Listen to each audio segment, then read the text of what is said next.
Welcome back, everybody, to Two Guys and a Stack of Comics. My name is Reed. Along with me, as always, is Mike. Mike, we are coming off of a month of July where you and we always look at the best comic books each month. And you and I have noticed that July was the stark kind of one that stood out to us because we didn't have a single DC book to recommend outside of a facsimile issue from 64 years ago.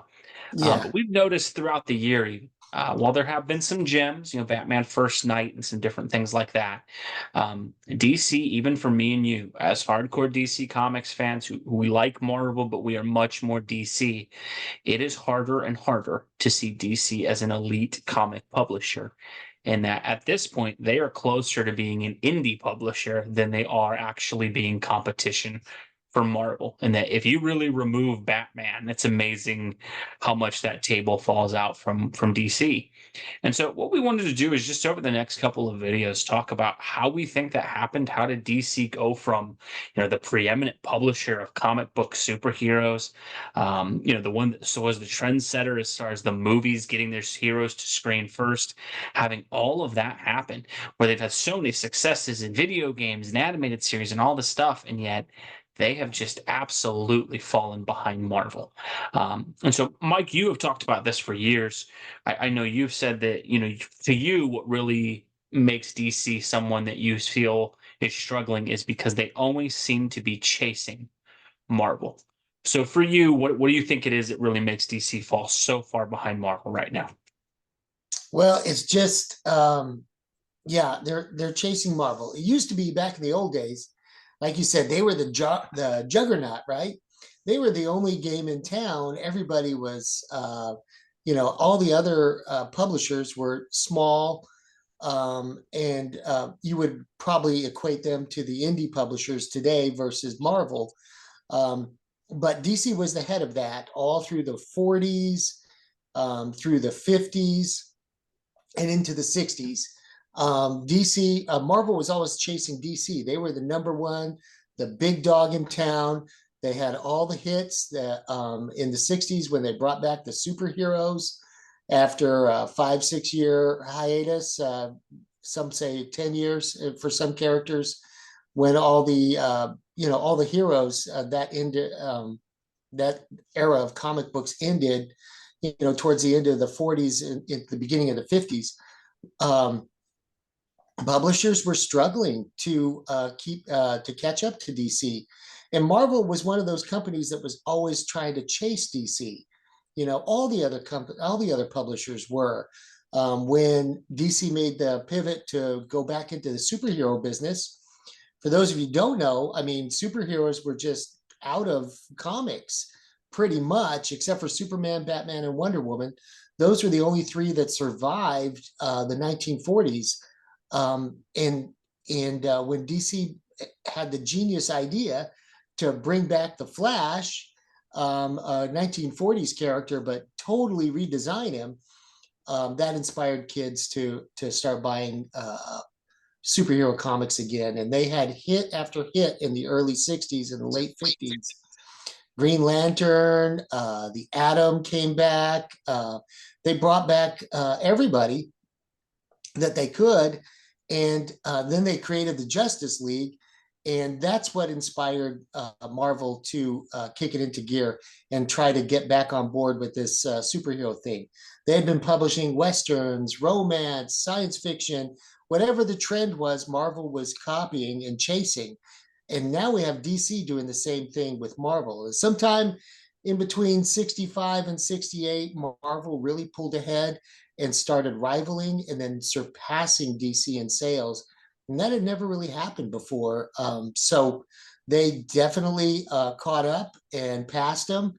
And in many ways, they've been chasing Marvel ever since, with the exception of the big movie boom that happened in the late 70s and into the 80s, where DC again took the lead in the big screen and had those big hits with Superman and Batman in 1989, that really set the bar for what a superhero movie could be.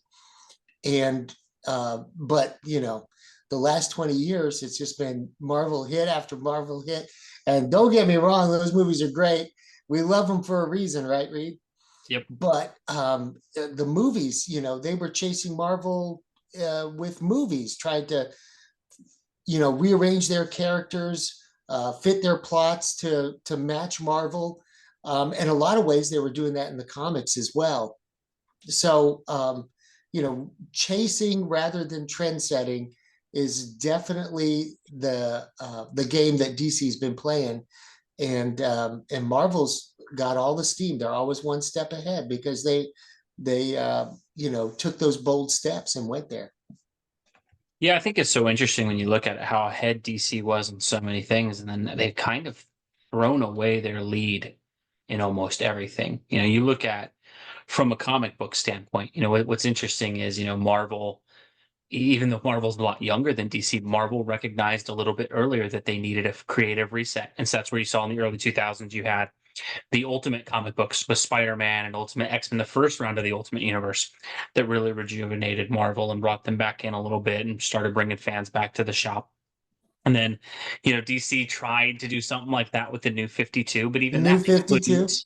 Yeah. They couldn't commit to it fully, and I think that's the biggest thing that I do notice out of Marvel compared to DC is Marvel seems to fully commit to things for the most part. They have sometimes where obviously they make mistakes, but I look at Marvel, when Marvel really launches an initiative, they seem to carry that through for quite a while. Whereas DC, you're always kind of waiting for like, okay, when are you guys going to give up on this? And that Yeah. seems to happen. The New 52 was so interesting because, that was, I think, the perfect summation of why DC has struggled in that they have this bold new initiative. You got, decent creatives were, involved with that. Oh But yeah. even in the New 52, they were like, okay, Superman, we're breaking him back down to formula. He's no longer married to Lois, different costume, origins are a lot different. Green Arrow, same thing. Flash, they got rid of Right. his marriage to Iris. They broke all of that down. Wally West was out of continuity. But then Batman, they were like, well, we don't want to break that. So everything in Batman is still there. And Green Lantern is doing well. So we really don't want to break Green Lantern. So everything that's happened to Green Lantern is the same. And it broke the entire universe, quite frankly, I think, for the New 52 by doing that. Because, well, as a Batman fan, I enjoyed that all the stuff was the same. If you're going to do a universe reset where things are back down to formula, you can't go, well, we're keeping the Bat universe and we're keeping the Green Lantern stuff. And that just always seems to be DC's problem, is that they just don't seem to have a lack of faith in their own creative decisions because they always leave themselves an out. They always leave themselves like a back door that they can get out of. And as fans, it's so apparent and we can see that back door so much that it's Yeah. like, then I know this isn't something you're going to commit to. And that really to me hurt the New 52 because I think fans knew you're not actually going to stick to this. Like they kind of had that feeling of, and it went, what, 4 years was Yeah. almost how long it went. But you started seeing really early on with the New 52 that they just couldn't help themselves. They had promised this bold, fresh, hey, this is a starting point. We have restarted everything. And then you kind of just saw them month by month, year by year, adding more of the stuff in. And it's just because they can never seemingly commit to those changes. Whereas Marvel, what I will give them credit, Marvel's never fully reset their main universe, but they have always provided avenues like the Ultimate Universe about 20 years ago. And then, now you've got this new Ultimate Universe where I think they finally recognized, hey, Black Panther's a little too bogged down, Spider-Man's a little bogged down. Why don't we launch these in their own universe? And, again, we talk about chasing trends. Here's DC doing the same thing, just a year late to the party with DC All In with their version of the Ultimate Universe characters with, all absolute Batman and Superman and all that. Well, It always seems like they can't commit. to give the creators a little credit, I think when I was watching something the other day that they had actually been planning this for years, but Mhm. it just took them a long time, or maybe they were too afraid to launch it until after the Ultimate was launched from Marvel. So again, being gun shy or trigger shy to launch that when you're trying to reinvent yourself or put out something new is always scary. and maybe a little extra so for DC because they have these huge legacy characters that are going on Mhm. 50 years now. Um, what are you going to do with those? Well, they made a decision, and so we're going to see it. I think in October, Yep. these new characters that they've created. But the point is, like, if you're always chasing, you're always going to be one step behind. And it's just, I remember, not personally because I wasn't around then, but they fully committed to the multiverse thing back in 1961. You know, Mhm. they saw that as a neat way to introduce the Golden Age characters and bring them in, and they went for it. But they could do no wrong at that point. In 61, they were top of the heap. And it's a lot easier when you're on top of the mountain to make those kind of decisions because you can see for miles, whereas Marvel was still clambering up the steps of the mountain. Yeah, I think that's another thing is that DC again, I just think it's a lack of commitment. And that what I'll give Marvel, there's characters that I personally am not a fan of. But Marvel has made such an effort to make those characters matter that regardless of what some old comic book fans and other people think of them, they have made their way into culture. Miles Yeah. Morales was a character. Really, I mean, his comic book didn't sell all that well. He wasn't really lighting the world on fire or anything, but they just kept pushing that character. They were And now committed to Miles. he's in video games. He's has a movie series. There's this Spider-Man and His Amazing Friends cartoon where he's on there. Like that character's everywhere, and they've turned that character into a solid character. DC always seems they're like, oh, we're really gonna push this character. Oh man, it didn't work out. 8 months later, we're done. And Yeah, it's like they just can't seem to. I remember, I think it was during the middle of DC Rebirth. They right. did this new Age of Heroes. They got Scott Snyder and Tony Daniel, and I think Jim Lee, and a lot of decent creators. And they started creating these characters like Damage and Brimstone, and all these Yeah, different versions of Challengers of the Unknown, the Terrifics, that kind of stuff. And Silencer, I think, was another one. And they made this big thing. Nope, this is it. We're creating these new heroes. We're going to influx DC with all these new characters, and most of them were gone within a year. And the whole thing is like, look, if you're gonna launch this huge initiative, you have to be willing to actually invest. The thing is like, okay, they couldn't sustain their own solo books. Okay, maybe, but like, why don't you add them to the Justice League? Why don't you add a couple characters as a backup story to Batman to build the popularity of the character? It just seems like DC seems like one of these people who gets like swept up in like the passion and emotion of things for a minute and then they don't commit long term. They remind me of a person who makes a New Year's resolution and the first 2 weeks of the year they are all in on it. And then yeah, like 2 weeks later they get tired once and it's like, okay, well, I'm just done with that resolution. And yeah. that always seems to be DC where they just can't follow through. And I think the thing is, they don't even give stuff enough time to see if it truly failed. Like, why? I think the new 52 was a mistake. But the thing is, that new 52 lasted 4 years. Yeah, they You're not really, going to know whether this paradigm shifting, massive change to all of DC can truly be successful within 4 years, especially because you never really fully committed to it. Had they really boiled every character back down to basics and not been like, well, everybody's been around only 5 years as superheroes, which was just, you could tell right away they had an out. They're like, well, we're not starting at day one. All of the superheroes have been around for 5 years at the start of the new 52. It's like, okay, so you've left yourself this creatively lazy out where with any of the characters, you can just go, oh, well, that took place 4 years ago or something. And it just, they never fully seemed able to put their foot down and go, no, we are doing this. This is our vision. We're going for it. And I think that stood out to me the most in the movies. I think the movie element of what they did, again, we talk about chasing. I don't blame them for being behind on the MCU and that Marvel caught wind of that first, took the risk, and it worked out and paid off for them. But DC, after they got going, the whole time they were making their cinematic universe, they just kept trying to rewrite themselves to be like Marvel. and I think they just lost everybody as it went. I know for me that was a huge thing. For you was that I think for DC, because both of us wanted that to succeed. Was that sort of what lost you on the DC universe too for the movies, where it just kind of seemed like they wanted to be Marvel but couldn't do it? I was so excited for those movies to come out. I really was. Seeing Superman back on the big screen again, and Batman, and I was so excited for them. They were different, but I will say, as a longtime comic book fan, I've just come accustomed to understanding and accepting the fact that whatever I see on the big screen isn't going to match. That's okay. It's its own thing or whatever. But yeah, you could tell in the middle of the MCU explosion that DC was just trying to match that rather than just say, hey, let's just make a good Superman movie the way we know how to make one.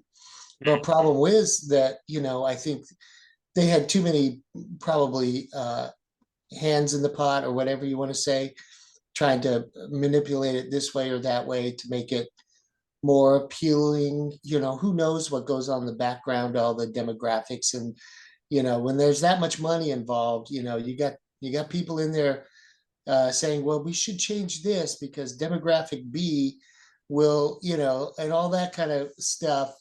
Um, not like the old days where they just, had a few people read the script and go, let's make this movie.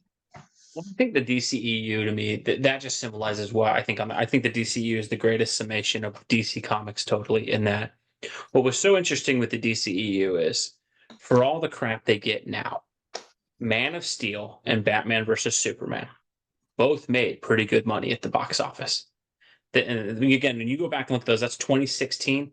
Really, at that point, only the Avengers movie had really been like this huge $1.5 billion thing. We weren't at the point where Endgame and Infinity War were breaking, almost $3 billion. What was interesting is you had it in DC, seemed like we're going to be the more adult, alternative, darker option to Marvel. And so while I was not the biggest fan of those films, they gave themselves at least a distinctive voice, a distinctive tone, and they had built their own fans. And then what was so interesting is after Batman versus Superman came out, despite the fact I think it almost made $900 million, they were like, oh no, we need to rewrite Suicide Squad to be more like Marvel. And so then Suicide Squad, you could tell, like, oh, we wanted to be like Guardians of the Galaxy.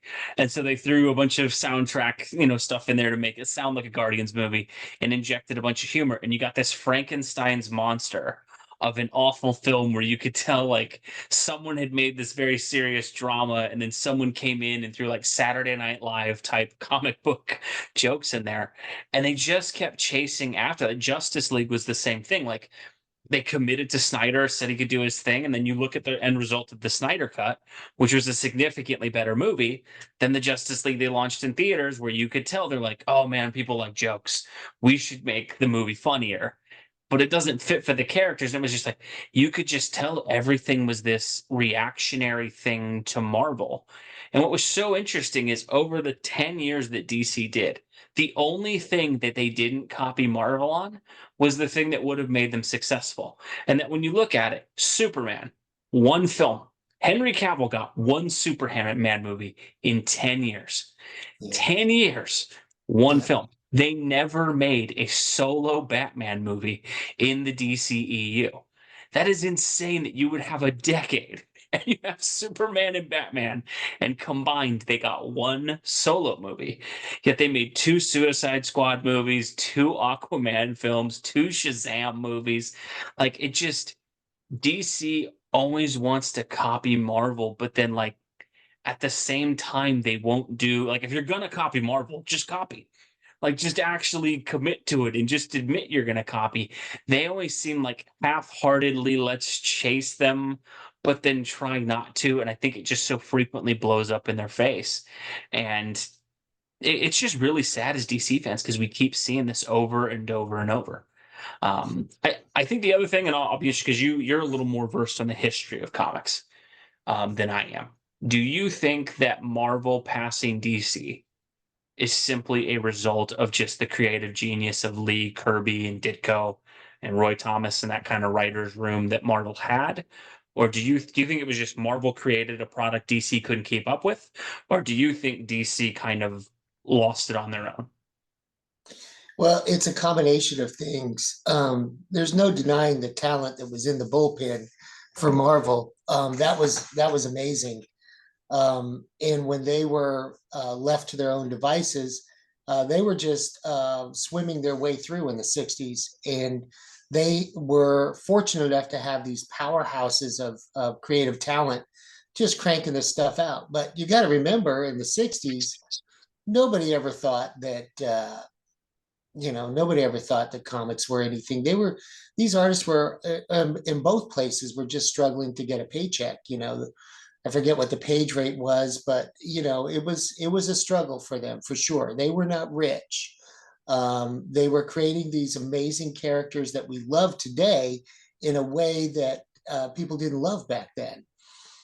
So it was a struggle. It was a grind for those guys, and probably nobody knows how much of a grind it was more than Jack Kirby. It was a real grind for him. He was doing like 6 books a month or whatever. It's like ungodly superhuman abilities, and he was pulling it off. So they had this is what Marvel had in the 60s. They had a clean slate, and they had the initiative, and they had their eye on the ball. And when they came on as strong as they did in the 60s, DC was still trying to play by the old rules. I mean, they owned everything, including the distributorships that Marvel had to use in those days. And there was a lot of shenanigans that went on with that until Marvel finally got a new contract. And once they did, they surpassed DC pretty easily with their new distribution. But the thing of it is that DC was caught unawares, and they also had a lot of baggage. They kept trying to do comics in the 60s the way they'd done them in the 40s and 50s, and it just it wasn't going to work. DC finally woke up in the late 60s and the 70s, but at that point Marvel was already ahead, and they were trying to capture them, catch them again. And it was just, the game was on. But you can't deny all the creative genius that came out of that time period. They were just cranking it out, man, cranking it out. Yeah, I think it's really, the interesting thing that you look at Marvel, I think from the 60s, and I think this is where Marvel largely passed. I am always amazed at the sheer amount of characters that Marvel was able to create that They had a stayed around. clean slate, a blank canvas, and they put Jack Kirby, Steve Ditko, John Romita, John Buscema, and Stan Lee, Roy Thomas, like all these giants, who were ready to, who were ready to go to work. And man, they did it.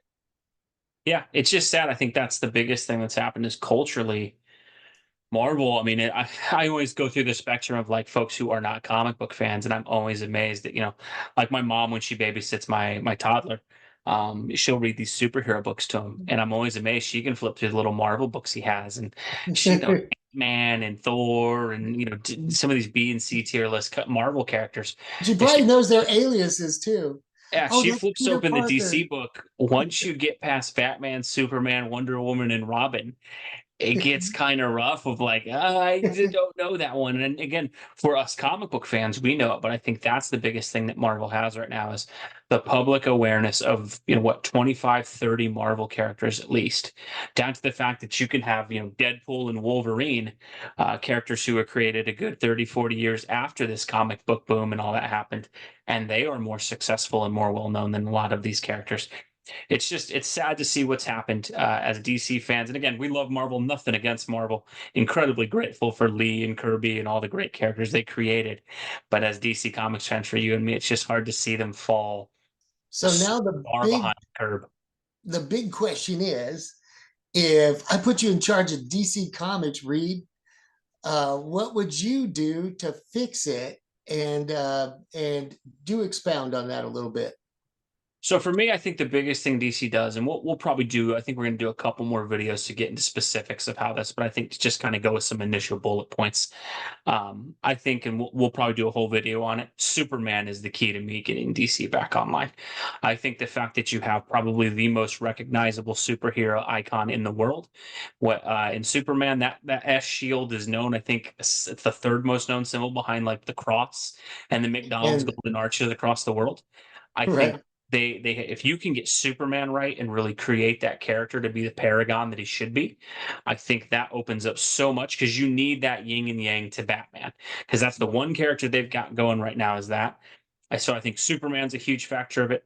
I think the Justice League, they've got to go back to creating that and stop focusing on so many teams and actually use the Justice League the right way. I think you and I have both talked about this for years as far as the Justice League has just been so mismanaged by DC as a brand where they just can't seem to get a grip on what that should be.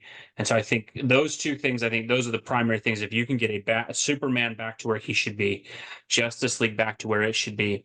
And then I think thirdly, and this is probably another video we'll do as well, I think take advantage of the fact that you have less characters that people know.